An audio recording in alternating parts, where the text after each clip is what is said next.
Hi everyone, good morning, good afternoon, good evening. कैसे हैं आप सब लोग दोस्तों? Hope all of you are good. So, chapter number 10 from Indian Eco, comparative study of India, China and Pakistan. Very important chapter it is. और ज्यादा marks का भी है, दूसरा इंटरेस्टिंग भी है. देखो बहुत सारी चीजों की नॉलेज ये आपको चैप्टर देगा. इंडिया, चाइना, पाकिस्तान तीनों ही कंट्रीज जो है आपस में नेबर कंट्रीज है बेटा. इंडिया की नेबर कंट्रीज बहुत सारी, बट हम सिर्फ चाइना और पाकिस्तान के बारे में इस चैप्टर में पढ़ने वाले हैं. क्यों? क्योंकि इन तीनों कंट्रीज ने, इंडिया, चाइना, पाकिस्तान, इंडिया जो है चाइना पाकिस्तान के साथ बहुत क्लोज रहा है. तो क्लोज मतलब कि एक दूसरी बात यह भी है कि इंडिया, चाइना, पाकिस्तान तीनों ही कंट्रीज ने अपनी ग्रोथ स्ट्रेटजी एक साथ शुरू की. तो जो पाथ ऑफ ग्रोथ था, जो शुरुआत करी डेवलपमेंट की, वो ऑलमोस्ट एक साथ शुरू हुई. और इंडिया, पाकिस्तान, चाइना की हम बात करें बेटा, तो ऑलमोस्ट सिमिलर स्ट्रेटजीज रही इन तीनों कंट्रीज की. तो आज इस चैप्टर में हम इंडिया, चाइना, पाकिस्तान तीनों कंट्रीज की इकोनॉमिक डेवलपमेंट और ह्यूमन डेवलपमेंट की बातें करेंगे. इकोनॉमिक डेवलपमेंट के इंडिकेटर्स, ह्यूमन डेवलपमेंट के इंडिकेटर्स, इन सब के बारे में पढ़ेंगे. पिछले 6 डिकेड्स, मैं बोलता हूं कि 60 सालों की हिस्ट्री जो है एक छोटी सी ब्रीफ स्टडी में आपको दी हुई है, जहां बात की हुई है कि पूरी इकोनॉमिक डेवलपमेंट जब से लेके अब तक, प्रेजेंट तक इवन, कैसे इन तीनों कंट्रीज ने करी और कैसे तीनों कंट्री में चेंजेस आए. कौन सी कंट्री पीछे रह गई, क्यों रह गई, कौन सी कंट्री बहुत आगे निकल गई तो क्यों निकल गई. तो ये सारी बातें इस चैप्टर में आपको मिलने वाली है. तो ये चैप्टर नॉलेज देगा. ये चैप्टर में हम इंडिया, चाइना, पाकिस्तान की ग्रोथ स्ट्रेटेजी, उसके अलावा बेटा structure of growth, demographic profile, ये सब बातें करेंगे. तो मैं बोलूंगा कि तीनों कंट्री में चाइना जो है वो सबसे आगे निकल गया डेवलपमेंट के मामले में, चाहे वो इकोनॉमिक डेवलपमेंट हो, चाहे वो ह्यूमन डेवलपमेंट हो. क्यों? क्योंकि चाइना का कुछ इस तरह की स्ट्रेटजी थी जो इंडिया और पाकिस्तान शायद नहीं कर पाए. उसका मेन रीजन जो था ना, वो एक सस्पेंस है. वो आपको चैप्टर में मिलेगा, आप ध्यान से सुनिएगा. मैं सारी बातें ही बता दूंगा तो चैप्टर में हम क्या पढ़ेंगे. तो इंडिया, चाइना, पाकिस्तान तीनों की ग्रोथ स्ट्रेटजी हम पढ़ेंगे. सबसे पहले पढ़ेंगे इंट्रोडक्शन, इस चैप्टर में क्या होने वाला है. तो चैप्टर को ध्यान से सुनना है. नॉलेज वाला चैप्टर है, ज्यादा मार्क्स का आ सकता है. तीनों कंट्री के रिफॉर्म्स, आपको याद होगा इंडिया के इकोनॉमिक रिफॉर्म्स 1991 में आए. तो तीनों कंट्री के अपने अलग अलग रिफॉर्म्स थे. किसके रिफॉर्म्स ज्यादा सक्सेसफुल हुए, किसके कम सक्सेसफुल हुए, ये सारी बातें भी आपको मिलेंगी बेटा. मैं बोलता हूं कि पिछले 60 सालों के 6 डिकेड्स की हिस्ट्री आपको इसमें दी हुई है और प्रेजेंट की बातें भी बताई हुई है. शुरू करते हैं बेटा. Chapter number 10, comparative study of India, China and Pakistan. All the best. तो सबसे पहली बात करूंगा आपसे इंट्रोडक्शन की. In this chapter we will compare the trends. Trend समझते हो कि लगातार कुछ इवेंट्स का होना जो पहले भी हुई और आज चल रही हैं, हम दोनों की बातें करेंगे. Trends in various economic and human development. ध्यान देना, economic development, human development. Number 1, economic development क्या होता है दोस्तों, कि आपके कंट्री का या बाकी की जो दो कंट्री हम पढ़ने वाले हैं उनकी इकोनॉमिक ग्रोथ, गुड सर्विस का प्रोडक्शन, जीडीपी कैसा था. ह्यूमन डेवलपमेंट क्या है कि आपकी सोशल डेवलपमेंट, एजुकेशन हम बोलते हैं, या हम बोलते हैं कि हेल्थ हो गया, हाउसिंग हो गया, सारी चीजें हम पढ़ेंगे इसके अंदर. उसके अलावा डेमोक्रेसी. इंडिया जो है बेटा, इंडिया के बारे में आपको अच्छे से पता है कि India largest democratic nation in the world है. डेमोक्रेटिक क्या होता है, जिस कंट्री में जो लोग हैं, जो पॉपुलेशन है, वो सेलेक्ट करते हैं गवर्नमेंट को थ्रू फेयर इलेक्शंस. तो जहां लोगों के पास राइट है कि आप अपनी गवर्नमेंट को चूज कर सकते हैं, वो डेमोक्रेटिक नेशन होती है. और इंडिया तो second most populous country in the world में आफ्टर चाइना. तो इंडिया को बोला जाता है डेमोक्रेटिक नेशन. तो क्यों, मैंने आपको बता दिया. तो इंडिया जो है वो largest democracy of the world में आता है. दूसरा, with secular and liberal constitution for half a century. बेटा सेकुलर और लिबरल क्या होता है, मेरी बात समझना. सेकुलर कॉन्स्टिट्यूशन का मतलब क्या है कि जिस कंट्री के अंदर कोई एक धर्म ना हो पर्टिकुलर, अलग अलग धर्म यहां पे हैं, और आपको कोई ये नहीं है कि आप प्रायोरिटी देने किसी धर्म को आपको चूज करना है, जो लोग चाहें, लोगों के पास ऑप्शन है. तो हर लोग अलग अलग धर्म से बिलोंग करते हैं. सेकुलर कॉन्स्टिट्यूशन ये होता है. और दूसरी बात, लिबरल क्या है, जहां पे सोशल वेलफेयर की बात हो रही है, सोशल डेवलपमेंट की बातें होती हैं, सबको फ्रीडम है. तो हमारी कंट्री में सेकुलर लिबरल कॉन्स्टिट्यूशन चलता रहा with its two principal neighbours. China में भी और पाकिस्तान में। तो चाइना और पाकिस्तान के बारे में पढ़ेंगे, इंडिया के बारे में भी पढ़ेंगे, तीनों कंट्री को कंपेयर करेंगे। ठीक है, लास्ट में पढ़ेंगे कंक्लूजन। तो China which has recently started moving towards more liberal restructuring of its command economy. मेरी बात समझना कि चाइना को यहां पे कमांड इकोनॉमी क्यों बोला? आपको पता है कमांड इकोनॉमी क्या होती है बेटा? कि चाइना जो था वो था पहले सेंट्रली प्लान्ड इकोनॉमी, जहां पे ज्यादा कंट्रोल गवर्नमेंट का होता है, कम कंट्रोल प्राइवेट सेक्टर का होता है। Right to take decision, what to produce, how to produce, for whom to produce, government लेती है। तो चाइना का जो मॉडल था वो कमांड इकोनॉमी था। कमांड इकोनॉमी बोल दो, सेंट्रली प्लान्ड इकोनॉमी बोल दो, सोशलिस्ट इकोनॉमी के जैसा था चाइना। लेकिन अब धीरे धीरे चाइना किस पे पहुंच गया? Liberal restructure. मतलब कि अब चाइना में प्राइवेट सेक्टर भी रोल प्ले करता है, जैसे इंडिया में करता है। पाकिस्तान की बात करें तो वहां पर तो अथॉरिटेरियन मिलिट्रिस्ट पॉलिटिकल पावर स्ट्रक्चर है, तो यहां पाकिस्तान की बात थोड़ी अलग हो जाती है।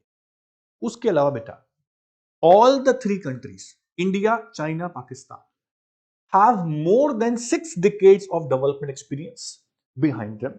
We will also appraise the strategies. हम तीनों कंट्री की ग्रोथ स्ट्रेटजीज को भी यहां पर कंपेयर करने वाले हैं, पहले की भी और प्रेजेंट की भी। ठीक है, इस चैप्टर में आप ये सब कुछ पढ़ेंगे बेटा। अब मैं आपको लेके चलता हूं मेन टॉपिक पे, वो क्या है? देखो बेटा, development path of India, Pakistan, China, दोनों के दोनों कंट्री, इंडिया और पाकिस्तान ऑलमोस्ट सिमिलर रहे। चाइना थोड़ा डिफरेंट चला, उसकी वजह से चाइना आगे निकल गया। वो क्या डिफरेंट था आप ध्यान देना।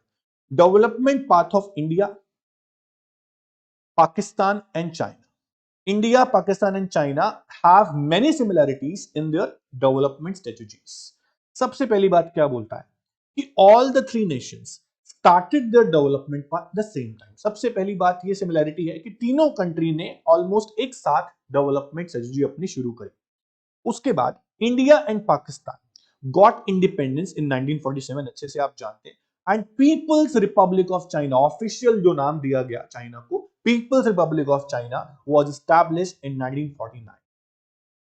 उसके बाद all the three countries had started planning the development strategies in similar ways.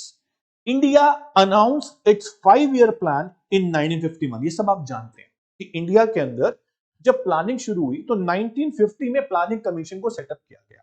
क्योंकि क्यों सेटअप किया गया बेटा? कि हमारी इकोनॉमी जो थी ना, वहां पर इंडिपेंडेंस से पहले देखा जाए तो बहुत बैकवर्ड इकोनॉमी थी, कुछ भी नहीं था।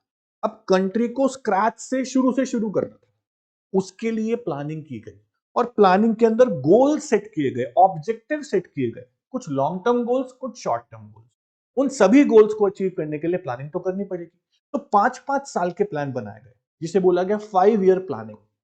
प्लानिंग कमीशन ही बनाती थी।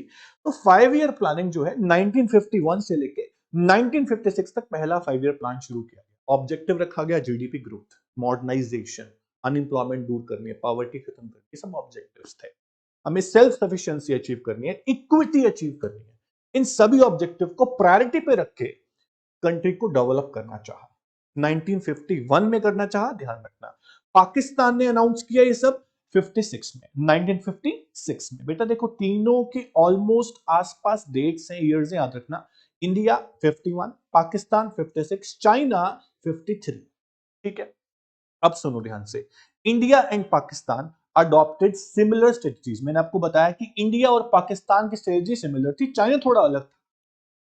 सच a creating a large public sector and raising public expenditure on social development. दोनों ही कंट्री ने क्या चूज किया कि मेजर रोल जो प्ले करेगा वो पब्लिक सेक्टर प्ले करेगा। याद आया आपको? हमने पढ़ा है पिछले चैप्टर्स में कि जो प्राइमरी रोल प्ले कर रहा था वो पब्लिक सेक्टर प्ले कर रहा था। क्यों? इसका रीजन है क्योंकि जब शुरुआत से हमें कुछ नया बनाना होता है, कंट्री को ग्रो डेवलप करना होता है, प्राइवेट क्यों आगे आएगा? उसका मोटिव प्रॉफिट होता है। मोटिव हमारा क्या था? वेलफेयर। कंट्री को शुरुआत से खड़ा करना है, तो क्यों प्राइवेट सेक्टर आगे आएगा? ये सारी रिस्पॉन्सिबिलिटी किसके ऊपर आ गई बेटा? गवर्नमेंट के ऊपर आ गई। तो गवर्नमेंट ने प्राइमरी रोल प्ले किया, पाकिस्तान में भी, इंडिया में भी, चाइना में भी। लेकिन डिफरेंस क्या था? चाइना ने ना अपनी नींव जो थी, चाइना का जो बेस था वो बहुत स्ट्रांग बनाया। चाइना की गवर्नमेंट ने चाइना को बहुत सपोर्ट, लॉन्ग टाइम तक। कुछ ऐसी चीजें आपको देखने को मिलेंगी और इस पे क्वेश्चन बनेगा, सुनते रहना ध्यान से। Till 1980s all the three countries had similar growth rates and per capita income। बहुत अच्छी बात बताइए आपको, यहाँ पे एक बहुत अच्छा डेटा है कि 1980s तक तीनों कंट्री की पर कैपिटा इनकम, तीनों कंट्री का जीडीपी ग्रोथ रेट सेम था। सोचो, और आज देख लो चाइना का ग्रोथ रेट कितना आगे है as compare to India and Pakistan. Pakistan तो चलो बहुत पीछे हो गया, इंडिया से भी आगे चाइना का ग्रोथ रेट जाता है आज। क्यों? कुछ रीजंस हैं जिस पे क्वेश्चन बनेंगे, स्पेशल क्वेश्चन बनेगा कि चाइना की इंडिया से जो एज है वो आगे क्यों है, चाइना क्यों आगे बढ़ गया इंडिया से, उसके रीजंस बताओ। इस पे क्वेश्चन जरूर बनता है, तो आप ध्यान से सुनना चैप्टर को, बहुत इंपॉर्टेंट है। All the three countries have perform differently, have performed differently. India and Pakistan have made slow and irregular progress as compared to China। देखो ये बात यहाँ लिखी हुई ना, इस पे इंपॉर्टेंट लिख लो कि इंडिया और पाकिस्तान जो थे वो स्लो चल रहे थे, प्रोग्रेस थी बट इरेगुलर थे, कभी ज्यादा कभी कम। लेकिन चाइना जो था वो जल्दी आगे बढ़ गया, which has made a miraculous progress. Miracle कहते हैं उसको, हम चमत्कार सा कर दिया चाइना ने। ऐसा क्या किया चाइना ने, वो बातें हम पढ़ेंगे। तो अब तक जो था ये बेसिक बातें थी। अब आपको मेन टॉपिक शुरू होता है, कंपैरेटिव परफॉर्मेंस। हम क्या क्या कंपेयर करेंगे, इंडिया चाइना पाकिस्तान में क्या क्या कंपेयर करेंगे। मैंने बोला इकोनॉमिक डेवलपमेंट के इंडिकेटर्स, चैप्टर शुरू किया जब, और ह्यूमन डेवलपमेंट के इंडिकेटर्स। इकोनॉमिक डेवलपमेंट में हम क्या कंपेयर करेंगे बेटा, GDP growth, structure of growth क्या होता है कि प्राइमरी, सेकेंडरी, टर्चरी, कितना कितना जीडीपी में कंट्रीब्यूट करते हैं। अलग अलग कंट्री का कंपेयर करेंगे, इंडिया का भी, चाइना का भी, पाकिस्तान का भी, कंपैरिजन करेंगे। जैसे एग्जांपल देता हूं कि इंडिया का एग्रीकल्चर जीडीपी के अंदर कितना परसेंट कंट्रीब्यूशन देता है, पाकिस्तान में कितना देता है, चाइना में कितना देता है, उसके हिसाब से अंदाजा लगाएंगे क्या परफॉर्मेंस है। समझ रहे हो? उसके अलावा डेमोग्राफिक प्रोफाइल, समझते हो क्या होता है, जो कंट्री की पॉपुलेशन है उसकी क्या करेक्टरिस्टिक्स है, ये सारी बातें हम करेंगे। उसके अलावा ह्यूमन डेवलपमेंट, ये चार चीजें हम कंपेयर करेंगे बेटा। क्या क्या, GDP growth, structure of growth, demographic profile and human development. सबसे पहले पढ़ेंगे ग्रोथ स्टोरी ऑफ इंडिया को, फिर पाकिस्तान को, फिर चाइना। तो growth story of India, China, Pakistan. एक स्टोरी सुनाऊंगा, ज्यादा बड़ा टॉपिक नहीं है। इंडिया की ग्रोथ स्टोरी ब्रीफ में, जो आप पहले हर चैप्टर में जो भी आपने पढ़ा है ना, उसको ब्रीफ में देके इस चैप्टर में एक दो तीन पैराग्राफ डाल दिए, बस है सब कुछ वही, कुछ नया नहीं है। तो घबराना मत कि कुछ नया याद करना पड़ेगा, जो आपने पहले पढ़ा है। 1948 में पहला इंडस्ट्रियल पॉलिसी रेजोल्यूशन आया था, फिर दूसरा आया 1956 में, फिर इकोनॉमिक रिफॉर्म्स आए 1991 में। वो सारी बातें मिला के यहां पर आपको दी हुई है, ठीक है। ऐसे पढ़ेंगे ग्रोथ स्टोरी ऑफ चाइना को, पाकिस्तान को, तीनों की स्टोरी पढ़ेंगे। सबसे पहले पढ़ेंगे ग्रोथ स्टोरी ऑफ इंडिया को, ध्यान देना, ग्रोथ स्टोरी ऑफ इंडिया को, वेरी वेरी इंपॉर्टेंट। इन तीनों में से किसी की भी एक ग्रोथ स्टोरी आपको लिखने को आ सकती है, तो सारी बातें सुनना ध्यान से। सबसे पहला, growth story of India is explained in terms of following observation. सबसे पहला दिया हुआ है जीडीपी ग्रोथ ऑफ इंडिया, सुनना ध्यान से, GDP growth of India showed a substantial rise only after 1991। अब इसके पीछे लॉजिक है, 1948, मैंने बोला 1948 में पहला इंडस्ट्रियल पॉलिसी रेजोल्यूशन हुआ, तो वहां पर भी मेन रोल पब्लिक प्ले कर रहा था, पब्लिक कर नहीं पाया क्योंकि ओवर बर्डन हो गई। 1956 में भी इंडस्ट्रीज को कैटेगराइज किया गया, अलग अलग कैटेगरी में डिवाइड किया गया। कुछ इंडस्ट्री रिजर्व थी पब्लिक के लिए, कुछ प्राइवेट के लिए, कुछ दोनों के लिए। वहां भी मेजर रोल तो पब्लिक ही प्ले कर रहा था, प्राइवेट का रोल सेकेंडरी था। वहां पर भी सक्सेसफुल नहीं हुआ, पब्लिक के ऊपर ओवरबर्डन हो गया हर चीज। पब्लिक सेक्टर क्या क्या संभालता, प्राइवेट तो था ही। इतने सारे इंटरप्राइज लॉस में चल रहे हैं, कुछ को नया खोलना, इन्वेस्टमेंट करनी है, गवर्नमेंट के पास इतना कैपिटल अवेलेबल नहीं था। तो हम बोलेंगे 56 में भी हमें जो है वो रिजल्ट नहीं देखने को अच्छे मिले। लेकिन 1991 में जब लिबरलाइजेशन, प्राइवेटाइजेशन और ग्लोबलाइजेशन आया, तब कुछ वाइब्रेंट सा हुआ, हमारी इकोनॉमी वाइब्रेंट सी होने लगी कि हमारा प्राइमरी, सेकेंडरी, टर्चरी ये सेक्टर ग्रो करने लगे। इंडस्ट्रियलाइजेशन कंट्री में शुरू हुई 91 के बाद। देखो, किसी कंट्री के अंदर एग्रीकल्चर जो है ना वो ज्यादा कंट्रीब्यूशन नहीं देता, लेकिन जो इंडस्ट्रियल सेक्टर होता है ना उसका कंट्रीब्यूशन ज्यादा होता है। तो हमारा एम था इंडस्ट्रियलाइजेशन, इंडस्ट्रीज को बढ़ाना। और हमारी कंट्री में 1991 से एक्चुअल में इंडस्ट्रियलाइजेशन शुरू हुई। तो हम बोलेंगे कि हमारी ग्रोथ जो थी ना, एक्चुअल ग्रोथ, वो 1991 से शुरू हुई। इसलिए यहां पर लिखा हुआ है कि 1991 में देखने को मिला हमें ज्यादा ग्रोथ रेट, क्योंकि उस टाइम इकोनॉमिक रिफॉर्म्स आए थे। ये क्वेश्चन बन सकता है, इकोनॉमिक रिफॉर्म्स कब आए? 1991 में। आप पढ़ चुके हो चैप्टर नंबर 6 जो था, अराउंड हमारा 5 चैप्टर जो भी था, इकोनॉमिक रिफॉर्म्स 1991। तो न्यू इकोनॉमिक पॉलिसी जो लॉन्च हुई 1991 में लॉन्च हुई। उस एनईपी की वजह से, लिबरलाइजेशन, प्राइवेटाइजेशन, ग्लोबलाइजेशन, एलपीजी की वजह से हमारी कंट्री ने, इंडिया का ग्रोथ रेट फास्ट हो गया। ये चीज, पहली चीज ग्रोथ स्टोरी ऑफ इंडिया में पहली चीज ये थी। उसके बाद दूसरी चीज क्या है कि it was because of NEP, new economic policy, in short LPG policy. हम देखें तो 1991 से पॉलिसी हमारी शुरू हो गई थी। उसका इफेक्ट जो रहा, हम बोलते हैं 1991 से लेके लगभग 2017 के बीच का ग्रोथ रेट अगर हम देखें, तो GDP growth rate in India increase to 7% per annum. 7% growth rate, average growth rate है। हर ईयर का अलग अलग होगा, सबको मिला के एवरेज निकाल लिया, 7% ग्रोथ रेट अचीव किया, जो एक अच्छा रेट था, क्योंकि पहले कभी ऐसा अचीव ही नहीं किया था। लेकिन इन 2017 GDP of India was estimated 2.439 trillion US dollar. अब मेरी बात समझना, जो ये आपको डेटा दिया हुआ है, ये ओवरऑल जीडीपी की वैल्यू है 2017 की। पाकिस्तान की बहुत कम देखने को मिलेगी इससे आगे जब पढ़ेंगे, लेकिन चाइना की इससे बहुत ज्यादा देखने को मिलेगी आपको। उसके रीजंस पढ़ना ध्यान से, कि चाइना का जो जीडीपी की वैल्यू हम पढ़ेंगे वो इतनी ज्यादा होगी, ट्रिलियन में ही, लेकिन 2 ट्रिलियन नहीं होगी, 2.4 ट्रिलियन नहीं होगी, लगभग मैं बोलूंगा 12 से 14 से 15 ट्रिलियन हो सकती है। तो वो चीज इतनी ज्यादा कैसे, उसके रीजन आप जरूर पढ़ना। लेकिन अब देखो, एक मेन चीज यहां पे आती है हमारे पास कि 7% ग्रोथ रेट अचीव किया हमने, अच्छी चीज करी, लेकिन बिटवीन 1951, देखो अभी हमने जो रेट देखा वो 1991 से लेके 2017 तक का देखा, क्योंकि 91 हमारे लिए अच्छा ईयर था।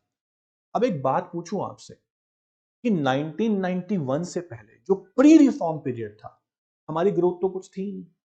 अगर मैं पिछले 40 साल को भी और जोड़ लूं, 1991 से पीछे और जाऊं, 1951 से शुरू करूं, तो 1951 से लेके 2017 तक का एवरेज ग्रोथ रेट देखूं तो सिर्फ कितना रहा बेटा? 5.9%।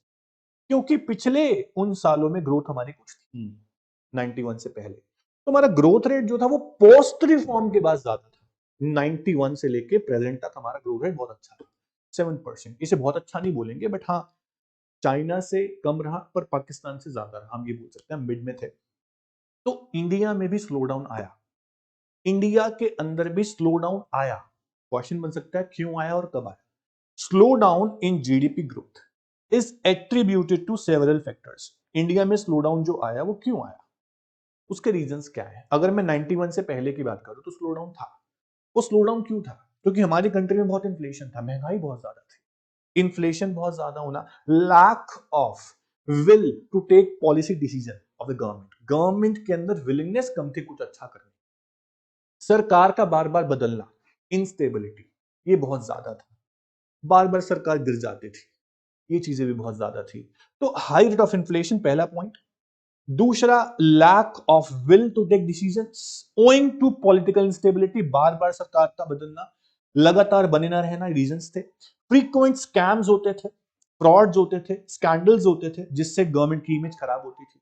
उसके अलावा सबसे बड़ा रीजन जो था ना, हमारी कंट्री में स्लो डाउन का सबसे बड़ा रीजन, और चाइना के लिए सबसे अच्छा रीजन भी यही था, कि इंडिया में एफडीआई का ड्रॉट रहा। मतलब इंडिया में एफडीआई हुई नहीं ज्यादा 91, लेकिन चाइना में एफडीआई बहुत ज्यादा हुई, इसलिए चाइना बहुत आगे बढ़ा। मैंने पहले बता दिया आपको, इंडिया में एफडीआई कम क्यों हुई, चाइना में एफडीआई बहुत ज्यादा क्यों हुई, इसके पीछे रीजन है, वो चाइना में ही बताऊंगा।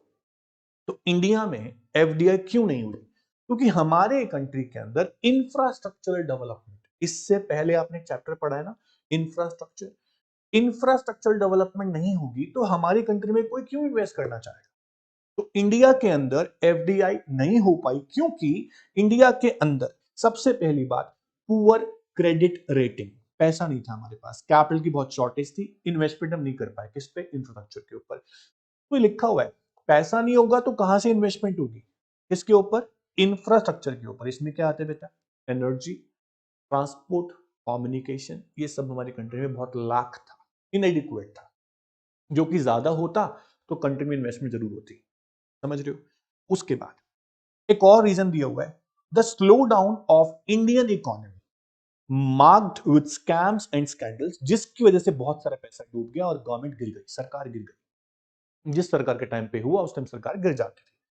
तो चेंज होगा फिर गवर्नमेंट में, डेमोक्रेटिक नेशन है। The change of government at the centre is expected to bring a turn around in the process of growth. उसके बाद जब सरकार बदली, जब अच्छी सरकार आई, तो ये एक्सपेक्ट किया गया कि अब टर्नओवर होगा। टर्नओवर क्या होता है, जब कोई कंट्री या कोई ऑर्गेनाइजेशन बहुत लॉस में चली जाती है, जब उससे उसको रिकवरी मिलती है, वो बढ़ने लगती है, उसे बोलता है टर्न अराउंड।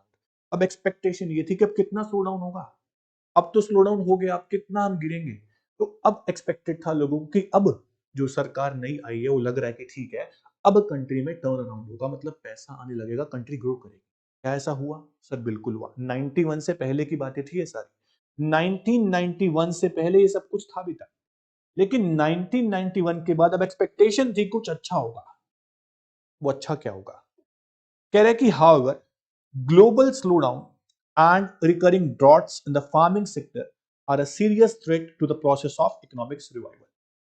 लेकिन उसके बाद ग्रोथ भी हुई, जो मैंने बता दिया आपको कि 1991 में, मैं दिखाता हूं दोबारा से आपको कि 1991 में जब न्यू इकोनॉमिक पॉलिसी आई, ये आपका पोस्ट रिफॉर्म पीरियड है, तब आपकी कंट्री में जाके इकोनॉमी रिकवर हुई। इकोनॉमी रिकवर कब हुई? आफ्टर 1991। ये एक अच्छा टाइम पीरियड था, लेकिन 1991 से पहले हमारी इकोनॉमी स्लो डाउन में थी, due to the following reason, जो हमने पढ़ लिए हैं। ये सारे रीजन किस चीज के, स्लो डाउन के। इसके अलावा और चीजें बहुत सारी जो लिखी नहीं है। इसके अलावा बताऊं आपको कि फिस्कल डेफिसिट, कंट्री के अंदर फिस्कल डेफिसिट, एक्सपेंडिचर बहुत ज्यादा थे, रेवेन्यू इतनी थी, तो गवर्नमेंट बार बार लोन लेती, बोरोइंग्स में थी, डेब्ट ट्रैप में फंसी हुई थी, तभी कंट्री ग्रो नहीं कर पा रही थी। सबसे बड़ा कारण फिस्कल डेफिसिट, इन्फ्लेशन आपने पढ़ लिया। तो ये चीजें हैं जिनकी वजह से हमारी इकोनॉमी किसमें थी, स्लो डाउन में थी। अब देखो, आपने 1951 से लेके 1991, जिसे बोलते हैं हम प्री रिफॉर्म पीरियड, मेरी बात समझना, जिसे बोलते हैं प्री रिफॉर्म पीरियड, इस प्री रिफॉर्म पीरियड में 1951 से लेके 1990 तक जो था, ये प्री रिफॉर्म पीरियड था, इसमें हम स्लो डाउन में थे। लेकिन 1991 के बाद, 1991 के बाद हमारा जो था वो था पोस्ट रिफॉर्म पीरियड, जिसमें कंडीशन थोड़ी बेटर हो गई ड्यू टू एलपीजी पॉलिसी। ये आपकी स्टोरी है, इन शॉर्ट आपको दी हुई है, सारे चैप्टर को मिला के ब्रीफ में आपको दे दिया, बहुत सारी बातें नहीं बताई क्योंकि एक चैप्टर छोटा सा चैप्टर है, कितना कुछ लिखेंगे इसके अंदर।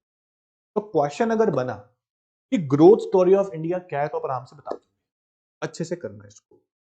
तो पोस्ट रिफॉर्म, प्री रिफॉर्म, सारी बातें बतानी है, और कुछ डेटा यहां पर मेंशन है वो आपको बताना, ठीक है। उसके बाद दोस्तों ग्रोथ स्टोरी ऑफ चाइना पे आते हैं, which is very very important. इस पे क्वेश्चन ज्यादा बन सकते हैं, इंडिया से ज्यादा इस पे क्वेश्चन बन सकते हैं, ध्यान देना। अब बात करते हैं इन 2017, जैसे हमने इंडियन ग्रोथ स्टोरी में बात करी 2017 की, तो 2017 में जीडीपी की जो वैल्यू थी वो 2.4 ट्रिलियन यूएस डॉलर थी। चाइना की देखो 12.4 ट्रिलियन यूएस डॉलर, जो इंडिया से मैं बोलूंगा लगभग 6 गुना ज्यादा, लगभग 6 टाइम्स ज्यादा है। तो ऐसा क्यों? चाइना का, इंडिया का, पाकिस्तान का 1980s तक ग्रोथ रेट सेम था, जीडीपी का भी, पर कैपिटा का भी। पर ये क्या हुआ, इतना ज्यादा कैसे बढ़ गया 80s के बाद?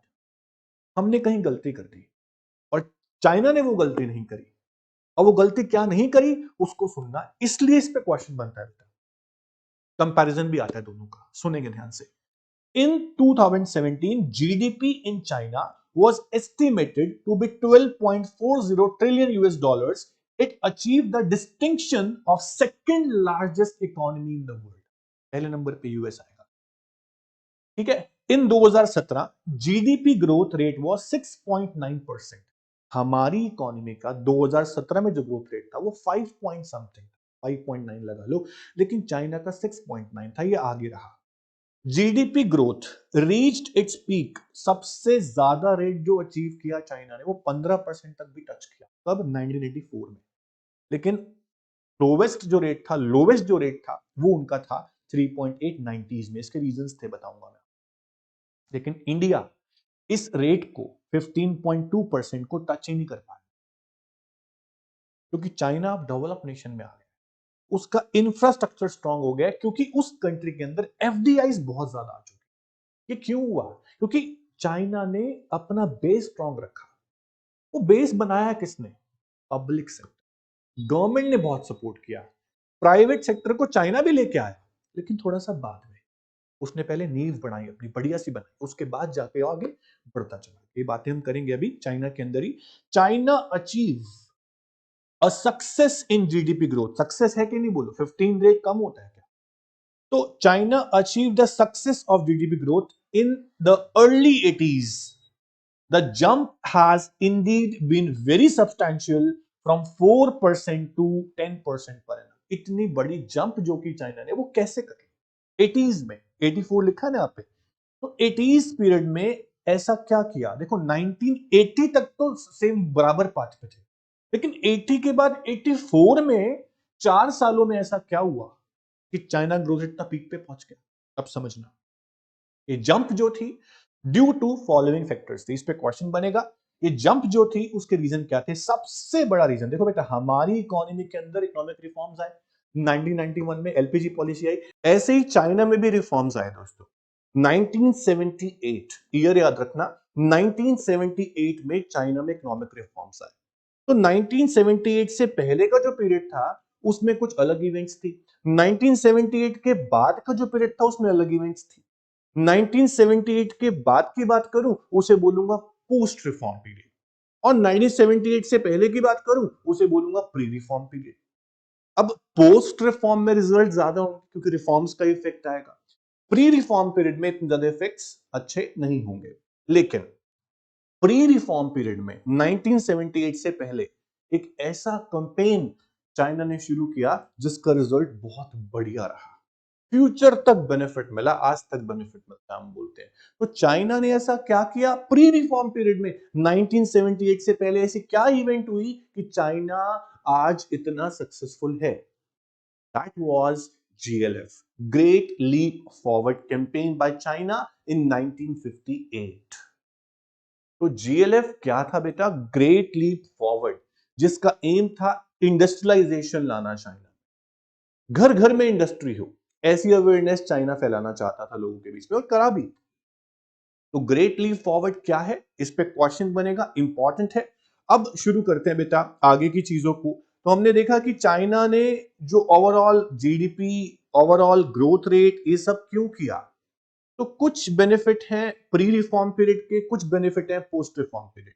अब देखिएगा कि हम कैसे दोनों टाइम पीरियड को स्टडी करेंगे। हम दो ग्रोथ स्ट्रेटेजी पढ़ रहे हैं एक तरह से चाइना की, एक 1978 से पहले की और एक 1978 की बाद की। तो सबसे पहले बात करूंगा कि चाइना ने 1949 में जब इस्टेब्लिश हुआ China as people republic of China, क्योंकि republic of China is Taiwan but people republic of China is main China. तो हम बात कर रहे हैं मेन चाइना की, पीपल रिपब्लिक ऑफ चाइना की। जब चाइना एस्टैब्लिश हुआ 1949 में, जैसे हम बोलते हैं ना इंडिया को इंडिपेंडेंस मिली 47 में, ऐसे ही चाइना एस्टैब्लिश हुआ 1949 में as people republic of China.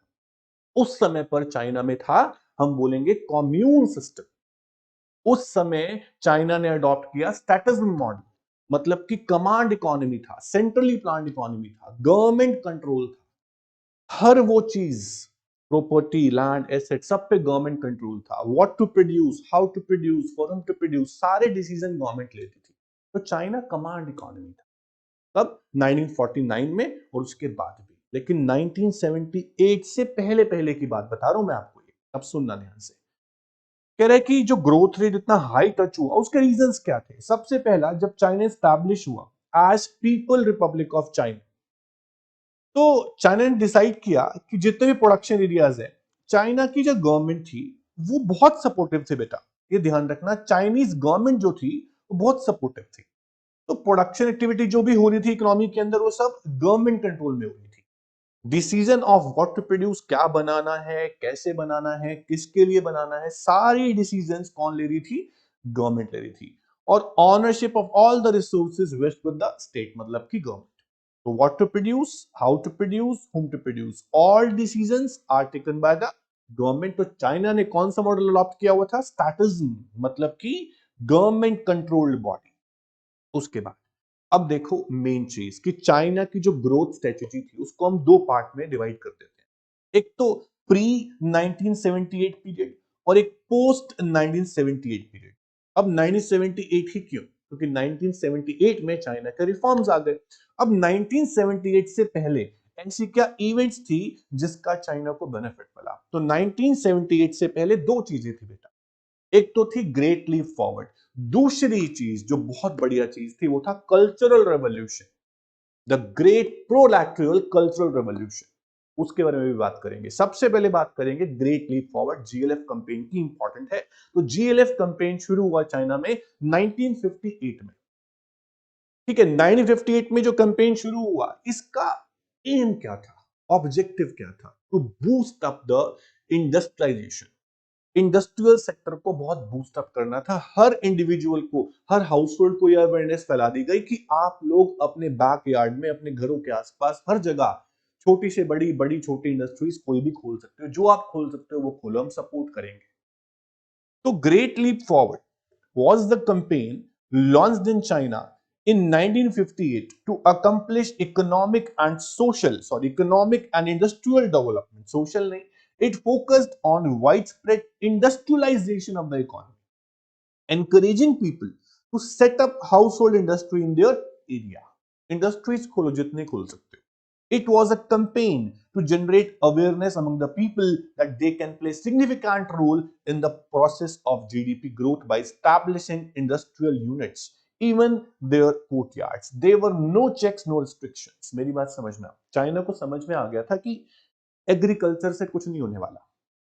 Industries ऐसी चीज है जो बहुत कंट्रीब्यूशन देगी जीडीपी के अंदर।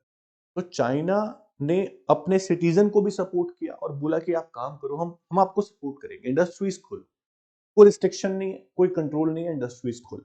हमारी कंट्री में 1990 तक भी रिस्ट्रिक्शंस थी बेटा, लेकिन चाइना ने 1958 में रिस्ट्रिक्शंस हटा दी, चलो खोलो। तो industrialisation was given a massive boost in urban areas. Urban areas में चाइना ने सोचा कि इंडस्ट्रीज बहुत ज्यादा खोली जाए, क्योंकि एक तो अर्बन एरिया का नंबर भी वहां ज्यादा है, अर्बन एरिया का परसेंटेज चाइना में ज्यादा है as compare to India and Pakistan.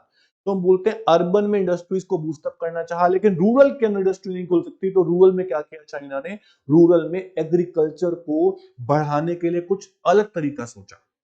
वो क्या सोचा? कॉम्यून सिस्टम, कोऑपरेटिव फार्मिंग करेंगे, मिलकर फार्मिंग करेंगे, उससे ज्यादा ग्रोथ होगी। तो agriculture was also revolutionised in rural areas by adopting commune system. Commune means collective farming, ये बहुत इंपॉर्टेंट है। उसके बाद दोस्तों एक बात और सुनना, चाइना में इंडस्ट्रीज के अंदर कुछ रशियन का भी सपोर्ट था। रशिया से बहुत सारे एक्सपर्ट्स चाइना में आए हुए थे जो चाइना में इंडस्ट्रीज को बूस्ट अप करने के लिए मदद कर रहे थे। लेकिन कुछ समय बाद क्या हुआ कि चाइना और रशिया के बीच में डिप्लोमेटिक कॉन्फ्लिक्ट्स हो गए, दोनों की बनी नहीं आपस में। तो रशिया ने अपने सारे एक्सपर्ट्स चाइना से वापस बुला लिए। अब चाइना को बहुत बड़ा झटका लगा। ये था बहुत बड़ा इवेंट, एक बहुत बड़ी चीज जिससे चाइना को बूस्ट अप मिला, एक तरह से नेगेटिव मोटिवेशन लगा लो कि ये चीज मिली।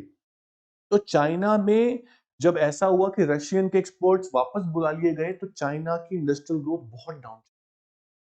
अब चाइना ने सोचा भाई अब तो कुछ और करना पड़ेगा। तब चाइना ने सोचा कि अब इकोनॉमिक रिफॉर्म्स को लाने का समय आ गया। समझ में आ रहा है आपको स्टोरी? तो experts from Russia played important role in promoting the process of industrialization in China. Though subsequently these experts were withdrawn, इन्हें निकाल दिया गया। Why Russia? रशिया ने खुद ही बुला लिया owing to diplomatic conflicts. while the withdrawal of exports had dented by a severe drought in China. भूखमरी सी आ गई चाइना में एक तरह से, अराउंड 30 मिलियन लाइफ अफेक्ट हुई। तो इसके बाद अब चाइना ने सोचा भाई कुछ तो करना पड़ेगा, यहां रशिया के एक्सपर्ट्स काम कर रहे हैं ना, हम अपनी कंट्री में खुद के एक्सपर्ट्स बनाएंगे। उसके लिए चाइना ने शुरू किया great proletarian cultural revolution. Great proletarian cultural revolution, इसका एम क्या था बेटा? इसका एम था कि हर स्टूडेंट जो चाइना में पढ़ रहा है, जो बच्चे हैं जो अब काम करने लायक हो गए हैं, तो प्रोफेशनल स्टूडेंट्स इन सब को ट्रेनिंग दिलाने वाला काम, एक्सपर्ट्स बनाएंगे उनको। उन्हें भेजा गया नॉलेज लेने के लिए। कहां भेजा गया? कंट्री साइड भेजा गया। सुनना ध्यान से, it was initiated by chairman of Chinese communist party. पहले कम्युनिज्म था तो कम्युनिस्ट पार्टी बनी हुई थी। चेयरमैन कौन थे? माओ Zedong in 1965 and continue till 1976 तक के बीच में। During this period students and professionals were sent to the countryside to gain professional expertise। लेके आओ भैया, आपको एक्सपोर्ट बनना है। अब रशिया वाले लोग चले गए हैं। The cultural revolution succeeded in combating recession in India। मैंने बोला भुखमरी सी आ गई थी, मार्केट बहुत डाउन हो गई थी, लोग बहुत इफेक्ट हुए थे, इनकम लोगों की बहुत कम हो गई थी, तो इस चीज को दूर तो करना ही था। तो चाइना में ये जब शुरू हुआ रेवोल्यूशन, तो एक्सपर्ट्स बन गए, एक्सपर्ट्स बन गए, अब काम कर सकते हैं, अच्छा इनकम अच्छी कर सकते हैं, तो रिसेशन कॉम्बैट करने में मदद मिली। ये सक्सेसफुल रहा। तो it also succeed in imposing Maoism, मतलब कि social economic ideology propounded by Mao as the dominant ideology governing the development path of Chinese economy। तो चाइनीज इकोनॉमी अब सोशली और इकोनॉमिकली डेवलप हो गई। ये था आपका 1978 से पहले का पीरियड दोस्तों, जहां ग्रेट लीप फॉरवर्ड शुरू हुआ और कल्चरल रेवोल्यूशन शुरू हुआ, और दोनों से चाइना को देखो ये दिमाग था चाइना, यही कारण बनते हैं आगे जाके ग्रोथ के, और इससे ही मिली ग्रोथ।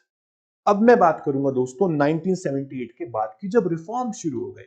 तो 1978 के बाद जब रिफॉर्म शुरू हुए, तो रिफॉर्म्स को दो पार्ट में डिवाइड किया गया, फर्स्ट फेज, सेकंड फेज। पहले फेज में ध्यान दिया एग्रीकल्चर पे, दूसरे फेज में ध्यान दिया इंडस्ट्रीज पे। अब सुनना मेरी बात, ध्यान से सुनना।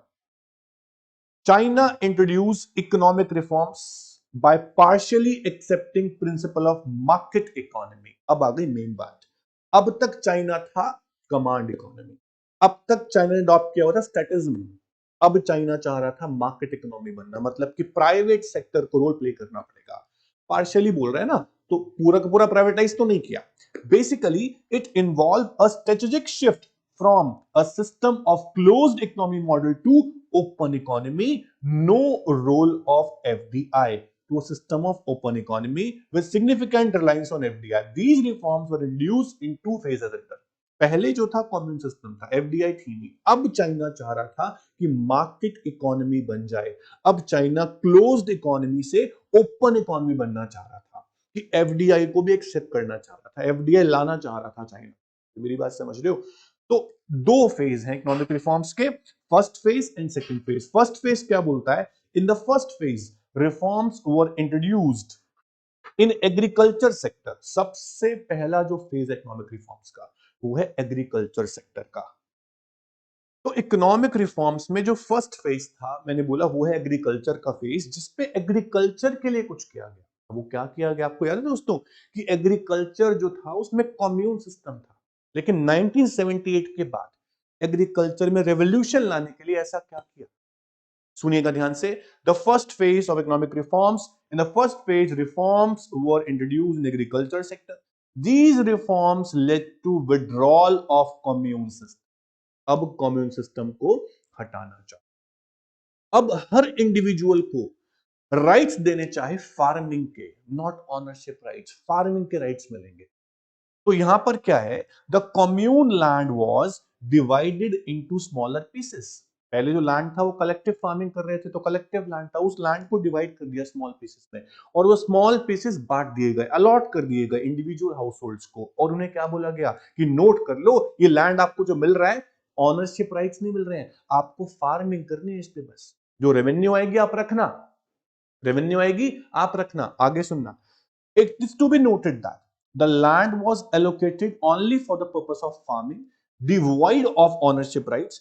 However, the allottees, जिनको जिनको लैंड मिला वो allottees हैं, were allowed to keep their income from farming with themselves, though not without the liability of taxes. ये तो मिलना ही चाहिए, बिना टैक्सेस से काम तो नहीं चलेगा ना। अब जो दूसरा फेज था, second phase of economic reforms था, ये था इंडस्ट्रीज। पहला फेज एग्रीकल्चर रेवोल्यूशन के लिए, दूसरा फेज जो था रिफॉर्म्स का वो था इंडस्ट्रीज के लिए। अब क्या हुआ, अब चाइना चाह रहा था भैया एफडीआई लेके आओ, अब दूसरी कंट्री से एफडीआई आनी चाहिए, उसके लिए हमें क्या करना पड़ेगा, तो चाइना ने अपना इंफ्रास्ट्रक्चरल बेस तैयार किया। चाइना ने स्पेशली ऐसे जोन्स तैयार किए जिसे बोलते हैं एसईजी, स्पेशल इकोनॉमिक जोन्स, जो इंफ्रास्ट्रक्चरल बेस तैयार करके देते हैं। बहुत सारे बिजनेस अंडर एसईजी काम करने लगे और उससे चाइना लुक्रेटिव एक डेस्टिनेशन बन गया दूसरी कंट्रीज के लिए। इंफ्रास्ट्रक्चर स्ट्रांग है, ऑब्वियसली बात है बाहर की कंट्री इन्वेस्ट करेंगे। अब देखो क्या हुआ, in the second phase reforms were initiated for industrialisation. These reforms include the following changes. सबसे पहला प्राइवेट सेक्टर को अलाउ कर दिया। Private sector enterprises were allowed to undertake production of goods and services. Thus, the state-owned enterprises were exposed to competition from private sector. अब जब private आएगा तो public sector को कंपटीशन मिलेगा प्राइवेट सेक्टर से, और वो कंपटीशन लड़ने के लायक भी थे चाइना के पीएस, क्योंकि वहां पे कुछ ऐसा था चाइना में कि पब्लिक सेक्टर का बेस भी स्ट्रांग था। तो अब बोल रहा है the system of dual pricing, बहुत इंपॉर्टेंट है, the system of dual pricing was introduced. कुछ चीजें, कुछ मतलब एग्रीकल्चर, कुछ एग्रीकल्चर के आइटम्स, कुछ इंडस्ट्रियल सेक्टर के आइटम्स उस प्राइस पे बिकेंगे जो प्राइस गवर्नमेंट तय करेगी, और बाकी की ट्रांजेक्शंस जो होंगी वो मार्केट प्राइस पे, जो डिमांड सप्लाई से सेट होता है उस प्राइस पे। तो डुअल प्राइसिंग, गवर्नमेंट का प्राइस भी चल रहा था, मार्केट प्राइस भी चल रहा था, मतलब डिमांड सप्लाई फोर्सेस भी चल रहे थे और एडमिनिस्ट्रेटेड प्राइस जो गवर्नमेंट सेट करती वो भी चल रहा था। अब किस किस के लिए था वो ध्यान से सुनना। कह रहे कि the system of dual pricing introduce by the introduce farmers and industrial units. Farmers and industrial units were required to make sale and purchase on the basis of price fixed by the government. मतलब कि agriculture और industrial units जो cell purchase करेंगे input output की, वो government के set price पे करेंगे, और बाकी सारी ट्रांजैक्शंस जो होंगी वो मार्केट प्राइस पे होंगी जो डिमांड और सप्लाई से तय होगा। फिर मैंने आपको बताया कि चाइना में एसईजीज, स्पेशल इकोनॉमिक जोन्स खोले गए जो इंफ्रास्ट्रक्चर बेस तैयार करके देते हैं ताकि उससे फॉरेन इन्वेस्टर अट्रैक्ट हो और चाइना में एफडीआई करे। इस चीज की वजह से चाइना बहुत आगे निकला। अब इसका कंक्लूजन हम पढ़ेंगे लास्ट में। ये थी ग्रोथ स्टोरी ऑफ चाइना और ग्रोथ स्टोरी ऑफ इंडिया। अब पढ़ेंगे ग्रोथ स्टोरी ऑफ पाकिस्तान। आपको समझ में आया दोस्तों? अब ग्रोथ स्टोरी ऑफ पाकिस्तान क्या है? Pakistan achieved success in GDP growth in the mid-80s. In the mid-80s, it was a consequence of economic reforms focusing on FDI and privatization. China में reforms 1978 में आए, इंडिया में 1991 में आए, पाकिस्तान में 1988 में रिफॉर्म्स आए थे।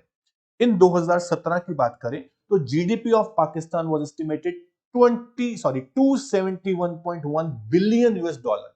आपको याद है कि इंडिया का 2.49 ट्रिलियन यूएस डॉलर, चाइना का 12 point something trillion US dollar, Pakistan का देखो 271 ट्रिलियन नहीं है, 271.1 बिलियन है। प्रेजेंट की बात करें, लेटेस्ट डेटा की बात करें तो 0.94 ट्रिलियन लगा लो आप, 0.94 ट्रिलियन यूएस डॉलर, इतना पाकिस्तान का जीडीपी का वैल्यू 2017 का। तो कुछ बुक्स में लेटेस्ट डेटा मिलेगा आपको, वो भी आप कर सकते हो, गलत नहीं होगा, ये भी आप कर सकते हो।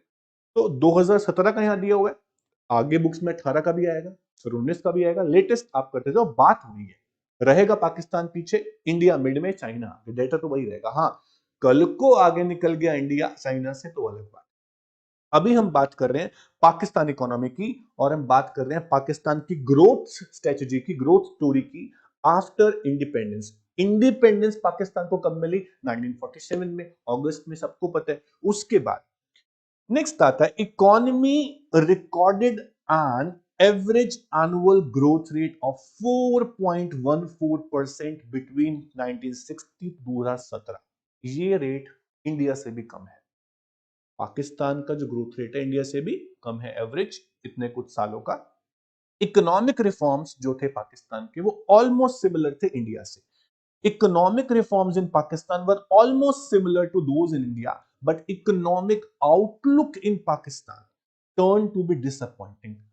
सेम पॉलिसी करने से कुछ नहीं होता, आप उसको सेम पॉलिसी बनाने से कुछ नहीं होता, सेम गोल सेट करने से कुछ नहीं होता, आप इंप्लीमेंटेशन कैसे करते हो उससे सब कुछ होता है। आपका स्ट्रक्चर कैसा है, इकोनॉमी का एनवायरमेंट कैसा है, विलिंगनेस है या नहीं, पॉलिटिकल विल है या नहीं, इकोनॉमी की कंडीशन क्या है, सब कुछ पे डिपेंड करता है। तो पाकिस्तान में ना पॉलिटिकल विल थी ना कंडीशन थी, टेररिज्म बहुत ज्यादा था। इस चीज की वजह से वहां पर ये सब चीजें नहीं हो पाई और ग्रोथ रेट बहुत डिसअपॉइंटिंग रहा। आगे बोलता है, कह रहे कि क्यों था ऐसा, कह रहे कि बिगिनिंग ऑफ 2008 की बात करें तो बहुत डिसअपॉइंटिंग रेट था, क्योंकि Pakistan has been clutch by the war of terrorism. Very important thing, Pakistan में बहुत ज्यादा है और कोई कंट्री पाकिस्तान में इन्वेस्ट नहीं करना चाहती, कोई कंट्री पाकिस्तान में एफडीआई नहीं करना चाहती, पता है कि वहां टेररिज्म है, बिजनेस कॉन्फिडेंस नहीं आता है लोगों को। तो Pakistan has been clutch by war of terrorism, it has eroded business confidence of the domestic as well as foreign. वहां के लोगों के अंदर ही कॉन्फिडेंस नहीं आएगा तो बाहर के लोगों में क्या आएगा सोचो।